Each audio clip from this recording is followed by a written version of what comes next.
আসসালামু আলাইকুম। The diverse lane চ্যানেলের নতুন একটি ভিডিওতে আপনাদের সবাইকে স্বাগতম। আজকে আমি এমন একটা বিষয় নিয়ে কথা বলব, যেটা আসলে আমাদের সবার জন্য খুবই জরুরি। তো বিষয়টা আসলে কি? বিষয়টা হচ্ছে একটি সমস্যা। যেমন সমস্যা এমন একটা বিষয়, যেটা আসলে আমাদের সকালবেলা আমরা যখন ঘুম থেকে উঠি, যেকোনো কাজে বের হই এবং সন্ধ্যায় যখন বাসায় ফিরি বা রাতে যখন ঘুমাতে যাই, তার ঠিক আগ পর্যন্ত আমরা নানান রকমের সমস্যায় পড়ে থাকি। এবং শুধু তাই নয়, আমরা যখন ঘুমাতে যাই এবং আমরা যখন রাতে যখন আমরা ঘুমাই, তখন এমনও হয় অনেক সময় যে এই যে সারাদিনের যে সমস্যাগুলো বা আমাদের জীবনের যে সমস্যাগুলো আসে, সেগুলো দুঃস্বপ্ন হয়ে আমাদের ঘুমটা ভাঙিয়েও দেয়। তো আসলে আমি আজকে আপনাদের সাথে এমন কিছু সুন্দর, সুন্দর টিপস শেয়ার করব, যেগুলোর মাধ্যমে বা সেটা যদি আপনি ফলো করতে পারেন, আমি বিশ্বাস করি যে আপনি আপনার জীবনের যেকোনো সমস্যা খুব সুন্দরভাবে সমাধান করতে পারবেন এবং আপনি আপনার জীবনকে বদলে ফেলতে পারবেন। তো চলুন শুরু করা যাক। তো ১ম এ আমি যে বিষয়টা বলব, সমস্যা সমাধানের ক্ষেত্রে যে বিষয়টা খুবই গুরুত্বপূর্ণ, সেটা হচ্ছে যে আপনি যখনই কোনো সমস্যায় পড়বেন, আপনি তখন সেই সমস্যাটা হওয়ার পেছনের মূল কারণটা কি সেটা খুঁজে বের করার চেষ্টা করুন। কারণ আপনি যদি যেকোনো সমস্যার মূল কারণটাই যদি খুঁজে বের করতে না পারেন, তাহলে আসলে এই সমস্যা কখনোই সমাধান হবে না। তো আপনাকে যেটা করতে হবে যে ওকে ফাইন, আপনি সমস্যায় পড়ছেন, ভালো কথা, খুবই ভালো কথা। এখন আপনি সেই সমস্যাটা কিভাবে সেই সমস্যাটায় আপনি কেন পড়ছেন, সেই জিনিসটা আইডেন্টিফাই করার চেষ্টা করুন এবং আপনি সমস্যাটাকে ছোট, ছোট ভাগে ভাগ করুন। যে ওকে, আমি এই সমস্যাটায় পড়ছি।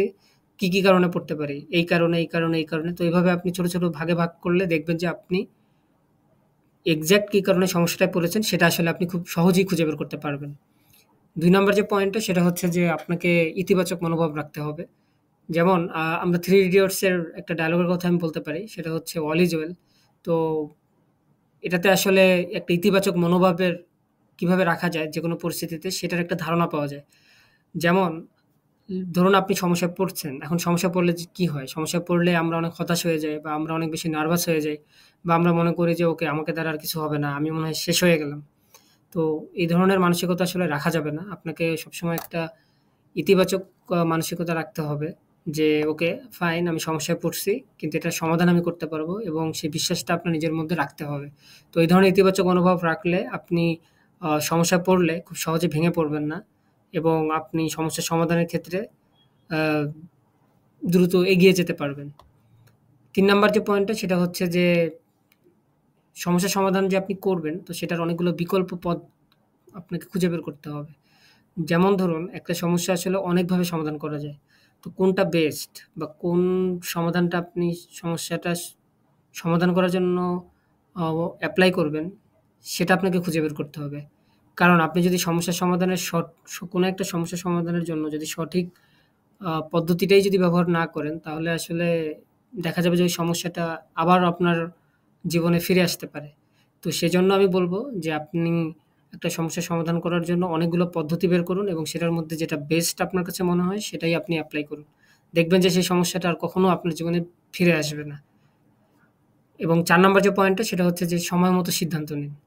যেমন আপনি যদি সময়ের কাজ সময়ে না করেন, তাহলে আসলে কোনো লাভ হবে না। যেমন আমাদের একটা গানও আছে যে, "সময় গেলে সাধন হবে না।" ঠিক সেইম ভাবে আপনি যদি আ সমস্যাটার সঠিক সময়ে সমাধান না করেন, তাহলে আসলে আপনি যত ভালো সমাধানই এপ্লাই করেন না কেন, সেটাতে আসলে কোনো কাজ হবে না। আপনাকে সঠিক সমাধান সঠিক সময়ে এপ্লাই করা শিখতে হবে এবং আপনাকে সময় মতো সিদ্ধান্ত নিতে হবে। আপনি যদি একটু দেরি করেন, অনেক সময় দেখা যায় যে দেরি করে সিদ্ধান্ত নেওয়ার ফলে অনেক সমস্যারই আসলে সমাধান কখনো আর হয় না।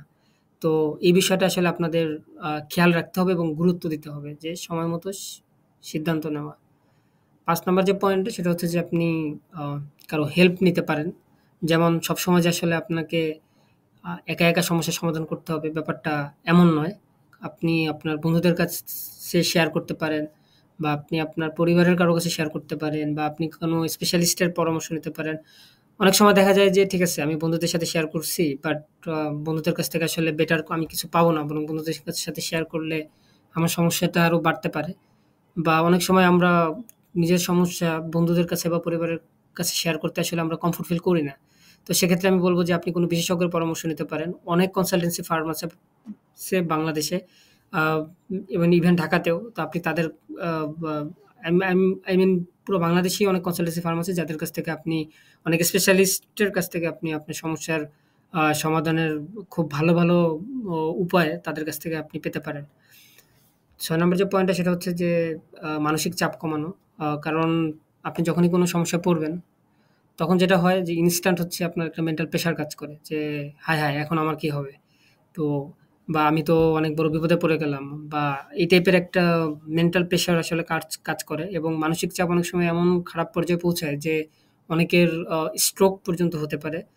তো সমস্যা সমাধানের পথে আসলে এই মানসিক চাপটা আসলে অনেক বড় একটা বাধা। তো সেক্ষেত্রে আমি বলব যে আপনি সমস্যায় পড়লে সাথে, সাথে আপনি আ মেন্টাল প্রেশার ফিল না করে আপনি গভীর নিঃশ্বাস নেন এবং পারলে আপনি মেডিটেশন করতে পারেন বা আপনার পছন্দের কোনো কাজ করার মাধ্যমে আপনি স্ট্রেস কমাতে পারেন। আমি বলব যে পছন্দের কোনো কাজ করার মাধ্যমে স্ট্রেস কমানোটা খুবই ইফেক্টিভ। আ আমি ব্যক্তিগতভাবে এটার অনেক উপকারিতা পেয়েছি। তো আমি সাজেস্ট করব যে আপনি যখনই কোনো সমস্যায় পড়বেন, আপনি সমস্যার কথাটা আপাতত ভুইলা যান। আপনি আপনার পছন্দের কোনো একটা কাজ করেন। দেন আপনি ব্যাক করেন সমস্যাটার কাছে। দেন তাহলে কি হবে যে আপনার সমস্যার সমাধানের জন্য চিন্তা করাটা আরো সুবিধা হবে। ৭ নাম্বার যে পয়েন্টটা সেটা হচ্ছে যে শেখার মানসিকতা। আপনাকে আসলে শেখার মানসিকতা থাকতে হবে। আপনি যদি একটা সমস্যায় পড়ে এরকম মনে করেন যে আমি মনে হয় ব্যর্থ বা আমার জীবনে আসলে আমাকে দিয়ে কিছু হবে না বা কেন সবসময় আমার সাথেই এই জিনিসটা হয়। এই ধরনের নেগেটিভ জিনিস আসলে আপনি যদি চিন্তা করেন তাহলে আসলে আপনি সমস্যার সমাধান কখনোই করতে পারবেন না এবং আপনি আরো বেশি হতাশ এবং আপনি আরো বেশি মানসিক চাপ অনুভব করবেন। তো আমি বলব যে আপনি প্রত্যেকটা সমস্যা থেকে আসলে শেখার চেষ্টা করুন যে আমি এই সমস্যাটায় কেন পড়লাম এবং ভবিষ্যতে কি করলে এই সমস্যায় আমি আর না পড়তে পারি, সেই জিনিসটা আপনাকে খুঁজে বের করতে হবে এবং চিন্তা করতে হবে এবং আপনার সবগুলো সমস্যাকেই আসলে আপনি শেখার সুযোগ হিসেবে আপনাকে দেখতে হবে এবং আ সমস্যায় পড়লে আপনাকে আরো খুশি হতে হবে যে ওকে ফাইন আমি সমস্যায় পড়ছি মানে আমার নতুন একটা শেখার সুযোগ আমার সামনে আসছে। সো আমি এই সুযোগটাকে কাজে লাগাই। এভাবে যদি আপনি চিন্তা করতে পারেন তাহলে আপনার মানসিক চাপও হবে না এবং আপনি সমস্যাটার খুব সহজে সমাধান করতে পারবেন। তো বন্ধুরা আজকে ভিডিওটি যদি আপনাদের ভালো লেগে থাকে তাহলে অবশ্যই লাইক দিন এবং আপনার মতামত কমেন্টে জানান। আর অবশ্যই সাবস্ক্রাইব করতে ভুলবেন না। আর এরকম আরো অনেক ভিডিও অ পেতে অবশ্যই চ্যানেলটি সাবস্ক্রাইব করুন এবং আপনার পরিচিতদের সাথে এটা শেয়ার করতে পারেন যাতে তারাও সমস্যার সমাধানের এই টিপসগুলো কাজে লাগাতে পারে। তো দেখা হবে পরবর্তী ভিডিওতে। সে পর্যন্ত আপনারা ভালো থাকুন, সুস্থ থাকুন। আল্লাহ হাফেজ।